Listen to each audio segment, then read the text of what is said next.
Bonjour tout le monde, ici Patrick Tousignan pour découvrir les distilleries du Québec. Aujourd'hui, je reçois le grand Peter McCaslin. La semaine passée, vous avez vu la distillerie McCaslin, c'est son ancienne brasserie. Et puis maintenant qu'il est un peu à la retraite, il s'est trouvé un beau projet de retraite, c'est faire ses spiritueux. Si vous aimeriez savoir plus sur d'autres distilleries qui s'en viennent, n'hésitez pas à vous abonner à la chaîne. Mettez un pouce en dessous de cette vidéo pour pouvoir encourager Peter. Et puis, on se retrouve tout de suite après l'intro. Pendant que j'habitais en Europe, j'ai pu visiter plusieurs distilleries dans différents pays. J'ai goûté de merveilleux produits issus de savoir-faire ancestral. À mon retour au pays en 2006, on comptait sur les doigts d'une main les distilleries québécoises. Heureusement, les lois ont changé et maintenant, des dizaines de passionnés peuvent inventer les alcools du terroir. Je suis Patrick Tousignan et je vous invite avec moi à découvrir les distilleries du Québec. Bonjour Peter, ça va bien? Ça va très bien, merci. Là, on va parler de ton single malt qui est en succursale en ce moment. Comment ça s'est passé? Où est-ce que tu as trouvé tes céréales?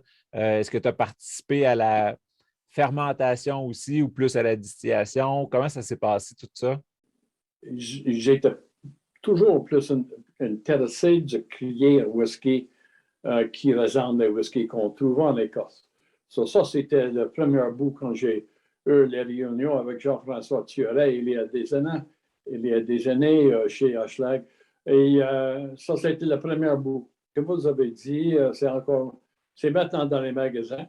Quand j'ai brassé ça, j'ai décidé d'utiliser les maltes qui viennent une malterie qui est proche de la frontière écossaise.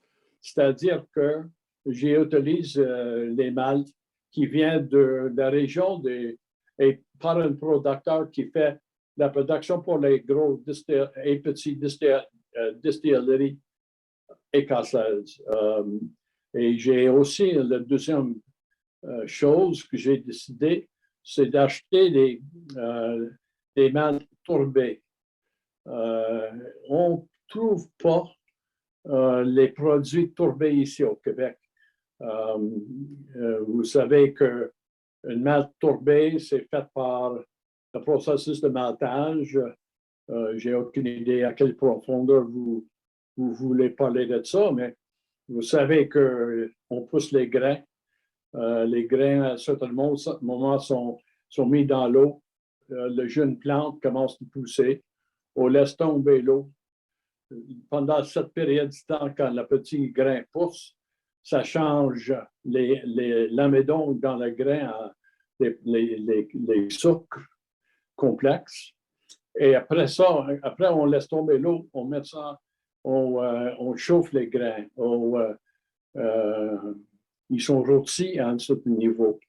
Dans le cas d'une malte tourbée, ils utilisent le bac-end de tourbe pour sécher les grains. Alors, évidemment, ça laisse un certain caractère de tourbe dans les grains. Et évidemment, dans le processus de distillation, ce caractère est toujours là. Dans mon cas, j'ai décidé d'acheter des barriques de Bourbon. Ça, c'est typique pour les Écossais. Ils utilisent le deuxième, ils parlent de first refill bourbon barrel, c'est-à-dire que c'était déjà utilisé pour 3 ans pour maturer du Bourbon aux États-Unis. Après ça, c'est moins, le caractère du bois, c'est moins fort. Mais on met du whisky dans ça. Et le processus de maturation dans les barriques, en général, ça prend beaucoup de temps. Ça change dans une période de 6 mois. Oui, ça commence à changer. Dans un an, ça change. Et dans mon cas, j'ai goûté ça chaque 6 mois. J'ai eu seulement 4 barriques de ça. Alors, j'ai goûté chacune. Et dans le printemps passé, j'ai goûté les 4. J'ai fait les mariages des barriques, mélanger les 4 ensemble. Une était beaucoup plus de caractère qu'une autre. C'est intéressant, ça. Et j'ai décidé de mettre les 4 ensemble, de créer un mélange de whisky de single malt comme ça. Évidemment, c'était 67% alcool. Ça, c'est beaucoup plus haut. Évidemment, on peut vendre ça à ce niveau-là, mais pour moi, ce n'est pas buvable à ce niveau. C'est juste trop désaltérant. Et aussi, c'est trop fort en caractère. So, nous avons décidé de mettre de l'eau, tranquillement pas vite, dans le whisky jusqu'à nous avoir un liquide de 43%. C'est un produit qui vient d'ici avec un héritage qui vient d'ailleurs. C'est intéressant de savoir d'où ça vient. Parce que oui, on l'entend fumer, tourber, mais comment le processus, ça se passe? Mais là, tu as bien expliqué, c'est pendant le maltage, pendant le réchauffement des grains là, pour qu'ils germent vraiment, pour qu'ils changent la molécule de sucre en molécule de sucre plus fermenticible. Mais c'est là qu'en chauffant avec la mousse de tourbe, la fumée va aussi dans le grain, puis là, ça imprègne le grain. Quand on fait le mash après, bien là, l'eau, le liquide sucré va goûter aussi la fumée. Et puis même, côté distillé, on a encore un soupçon de fumée après, mais il n'est pas énormément fumé. Là. Moi, normalement, j'aime moins les côtés fumés. Et puis celui-là, il y a un bel équilibre. Oui, non, c'était l'idée, c'est de créer un caractère tourbé, mais pas trop. Parce que, on a les gens qui adorent les whisky hyper tourbés. C'est pas mon goût à moi, là. C'est dans les premiers au Québec qui ont sorti leur whisky. Il y en a plusieurs qui sont déjà en vieillissement, mais qui ne sont pas prêts. Puis c'est un guess, un peu, on met ça dans un baril, puis on va voir combien de temps ça va prendre avant d'être prêt, avant d'être bon. Puis toi, mais ton 4 ans, il était satisfaisant pour toi. Fait que, puis pour moi aussi, il l'est. Là. Donc, chapeau. Ceux qui ne sont pas déjà abonnés, allez vous abonner. Vous allez trouver le lien en description en dessous.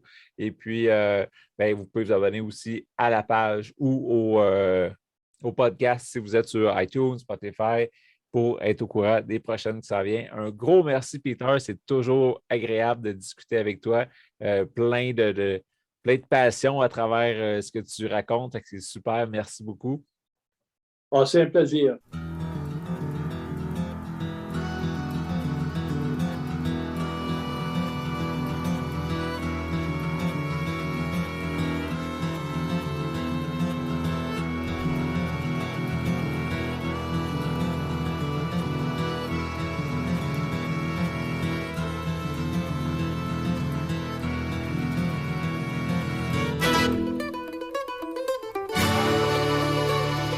Laisse-moi te parler de mon partenaire, Nevu Matrix, la nouvelle matrice pour réussir ensemble. C'est grâce à eux si je peux vivre mon rêve de partager toutes ces belles aventures parmi les distilleries du Québec. Clique sur le lien en bas. Toi aussi, tu mérites de vivre ton rêve.